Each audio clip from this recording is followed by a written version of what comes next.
ये ऊंट के मुंह में जीरे के समान है, कहावत हमने बहुत दिन सुनी थी। पिछले लंबे समय से हमारे साथ धोखा हो रहा है, लेकिन अब ये नहीं चलेगा। चंद लोगों की तराजू से देश के संसाधन नहीं बटेंगे। श्री चंद्रशेखर, आपण सगळे शिकलो, पण झूठ की राजनीति का सामना करणे आपण शिकलेलो नहीं। सभापति महोदय, बहुत बहुत धन्यवाद आपका। आपने मुझे बजट पे अपनी बात रखने का अवसर प्रदान किया। मैं अपनी बात को शुरू करते हुए बहुजन समाज में जन्मे सभी संतों, गुरुओं और महान पुरुषों को नमन करता हूं। साथ साथ मैं भारत की महान जनता का भी धन्यवाद करता हूं कि उन्होंने लोकतंत्र की रक्षा इस बार की है। सभापति महोदय, पिछले 10 सालों में सरकार की नीतियों के कारण गरीब और गरीब हुआ और अमीर हुआ है, यानी गरीबों और अमीरों के बीच फासला बढ़ गया है। सारे देश की संपत्ति को चंद अमीरों के हाथ में दे दिया गया है। ये हमारे संविधान की मंशा और समतावादी समाज के लक्ष्य के खिलाफ है। अतः हमारी नीतियां गरीबों के पक्ष में भी होनी चाहिए।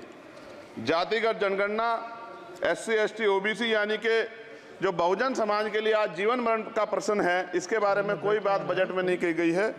इसके बाद जनसंख्या के अनुपात में बहुजन समाज को सभी क्षेत्रों में हिस्सेदारी मिलनी चाहिए, तभी बाबा साहब अम्बेडकर का जो सपना है समतामूलक समाज का, वो पूरा होगा। महोदय, एक ऐसा विकसित भारत है जिसमें आज भी सफाई कर्मचारी को पक्की नौकरी नहीं मिल रही है और उसको गटर में उतरने के लिए मजबूर किया जा रहा है। उनके लिए कोई अलग से बजट नहीं है। बजट बन सकता है अगर सरकार चाहे। SC ST को जो सब प्लान मिलता था, SPC का जो पैसा मिलता था, वो बजट से हटा दिया गया है। साथ साथ देश के स्तर पर आशा, आंगनबाड़ी, भोजन माता, ग्राम सेवक, PRD जवान, होमगार्डों के मानदेय में बढ़ोतरी नहीं हुई है। ऐसा कुछ भी नहीं दिख रहा है कि उनके जीवन में खुशहाली आ जाए। इनका मानदेय बढ़ना चाहिए। विधवा, वृद्धा, विकलांग पेंशन प्रत्येक महीने 500 रुपए से बढ़ाकर 5000 रुपए की जानी चाहिए, क्योंकि महंगाई बढ़ रही है।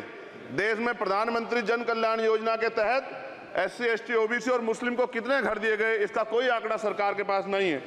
देश में इसी तरह SC ST OBC के लिए कितने परिवारों को शौचालय की व्यवस्था कराई गई। आज भी सिद्धार्थनगर जैसे जिले और तमाम जिले जो है वहाँ शौचालय की व्यवस्था नहीं है।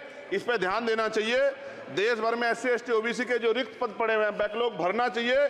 सरकार ने कुछ नहीं कहा। ये कैसी विश्व की 5वीं अर्थव्यवस्था है जिसमें आज भी SC ST पे अत्याचार हो रहा है, महिलाओं के साथ रेप हत्या हो रही है। NCRB का डाटा पढ़ेंगे तो खून के आंसू रोने पड़ेंगे। युवा बेरोजगार है, सड़कों पे 80 करोड़ लोगों को 5 किलो राशन में जीवन यापन करना पड़ रहा है। जो बजट SC ST को मिलता है, मेरे दाएं तरफ जो साथी बैठे उनको बुरा लगेगा, कर्नाटक में 14,732 करोड़ रुपए इन्होंने दूसरी योजना में लगा दिए और मध्य प्रदेश में आपने 95 करोड़ रुपए जो है दूसरे बजट में लगा दिए। हमारा जो मिलता है उसको तो मत छीनो भाई। MSP की लीगल गारंटी कोई बात नहीं हुई है। किसानों को जो 6,000 रुपए मिलते हैं उसको बढ़ा के 12,000 रुपए करना चाहिए और फसल बीमा जो है उसका सारा प्रीमियम सरकार भरे, किसानों पर बोझ ना लगे। रिजर्वेशन प्रमोशन में लागू नहीं किया गया, पुरानी पेंशन को बहाल नहीं किया गया, इस पर चर्चा नहीं हुई।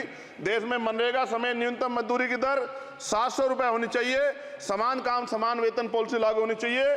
जो रसोई की चिंता करते हुए 500 रुपए प्रति सिलेंडर से ज्यादा के दाम नहीं होने चाहिए, जो महिलाओं को राहत मिल सके। बिजली के दामों में भी कमी होनी चाहिए। बेरोजगार युवाओं को 5,000 रुपए भत्ता मिलना चाहिए, जो बेरोजगार युवा जो है अपनी पढ़ाई या अपना खर्चा उठा सके।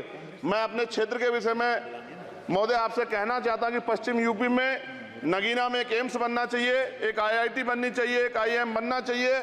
नगीना लोकसभा में उद्योग धंधे लगने चाहिए। नगीना की कताई मिल जो है उसको पुनः शुरू कराना चाहिए।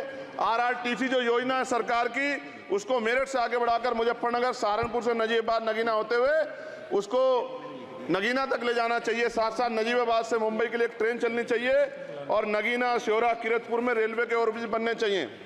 सभापति महोदय, सामाजिक न्याय मंत्रालय को 13,000 करोड़ रुपए दिए गए और जनजाति कार्य मंत्रालय को 13,000 करोड़ रुपए दिए, कुल 26,000 करोड़ रुपए, जो कुल बजट 48.20 लाख का लगभग 0.54% है। जबकि हमारी संख्या 25% से ज्यादा SC ST की और बहुजन समाज की मिलाओगे तो 85% से ज्यादा है। और हमारे विकास के लिए सरकार 1% पैसा खर्च कर रही है, जो मिलना हमें चाहिए, जबकि मिलना हमें 25% चाहिए। ये ऊंट के मुंह में जीरे के समान है, कहावत हमने बहुत दिन सुनी थी। पिछले लंबे समय से हमारे साथ धोखा हो रहा है। लेकिन अब ये नहीं चलेगा। चंद लोगों की तराजू से देश के संसाधन नहीं बटेंगे।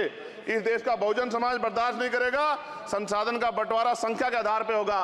माननीय काशीराम साहब नारा लगाए थे, ना तो वोट हमारा राज तुम्हारा चलेगा, और आज हम कह रहे हैं ना ही वोट हमारा और नोट तुम्हारा चलेगा। इस बात का भी ध्यान जो है सरकारों को देना पड़ेगा।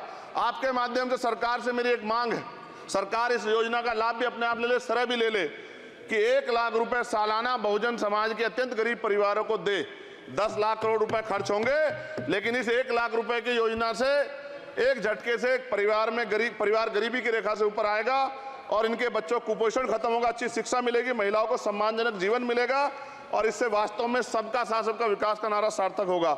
अगर प्रश्न ये होगा कहां से आएगा, तो उसका जवाब ये है कि जब अमीरों का 16 लाख करोड़ रुपए माफ हो सकता है, कॉर्पोरेट टैक्स का घटाकर लाखों करोड़ रुपए का चूना सरकारी खजाने को लगाया जा सकता है, पेट्रोल डीजल के दाम 10 गुना एक्साइज ड्यूटी बढ़ाई जा सकती है, तो गरीबों को सरकार पैसा क्यों नहीं दे सकती।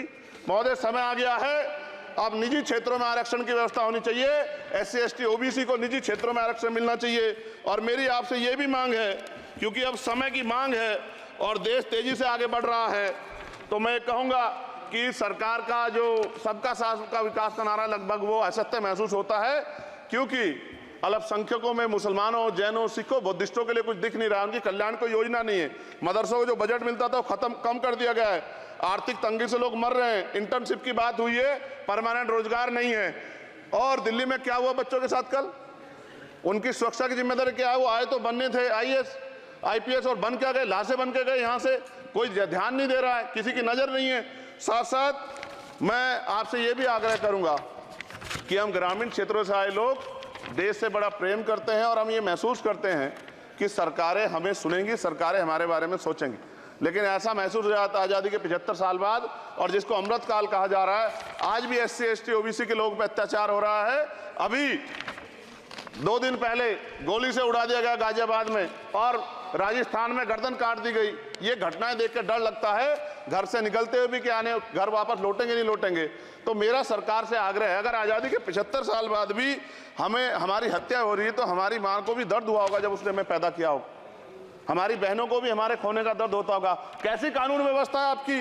सब कुछ है आपके पास, फिर भी जो है महिलाओं पर रेप नहीं रोक पा रहे हो, हत्याएं नहीं रोक पा रहे हो, गरीबों, दलितों, पिछड़ों, किसानों, मजदूरों की जान नहीं बचा पा रहे हो। किसान सुसाइड कर रहा है, नौजवान सुसाइड कर रहा है, और बड़ी बड़ी बातें होती हैं, इधर भी अच्छे लोग हैं, इधर भी अच्छे लोग हैं, लेकिन अच्छाई तब होगी जब जमीन पे भी कुछ काम दिखाई देगा। और जमीन पे महोदय कोई काम दिखाई नहीं दे रहा है। जब कोई योजना की बात आती है तो सरकार हमसे मुंह मोड़ लेती है। आप बताइए, एजुकेशन का बजट कम कर दिया, हेल्थ का बजट कम कर दिया। मैं अपने क्षेत्र में गया तो आप विश्वास कीजिए, डॉक्टर नहीं है, स्कूल में मास्टर नहीं है, और कोई भर्ती ऐसी नहीं जिसका पेपर लीक नहीं होता है।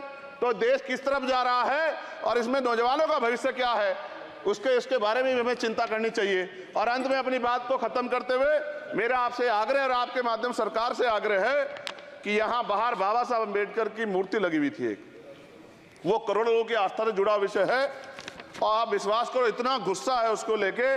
मेरी आपके माध्यम से मैं हाथ जोड़ता नहीं हूं, लेकिन मैं हाथ जोड़ के आपसे आग्रह कर रहा हूं कि प्रधानमंत्री जी, सरकार से हमारी आग्रह कि वो अम्बेडकर वादियों के सम्मान का ध्यान रखते हुए, उनके जो है दिल की पीड़ा को समझते हुए, उनके दर्द का ध्यान रखते हुए उस मूर्ति को पुनः स्थापित करा दीजिए। अगर इसमें कोई राजनीतिक कारण अलग बात है, लेकिन मैं कंक्लूड कर रहा हूं। मगर मैं आपसे कहना चाहता हूं, इसमें बहुत गुस्सा है। जिस दिन अम्बेडकरवादी गुस्सा हो जाएगा, वो फिर इस सरकार को जो 24 में आ गई है, वो आने वाले चुनाव में ऐसा सबक सिखाएगा कि दोबारा पलट के नहीं देख पाओगे। तो मैं आपका धन्यवाद करता हूं, और मुझे विश्वास है कि सरकार मेरी बातों पे गौर करेगी और गरीबों के बारे में सरकार सोचेगी, गरीबों को आगे बढ़ने के अवसर प्रदान होंगे। धन्यवाद।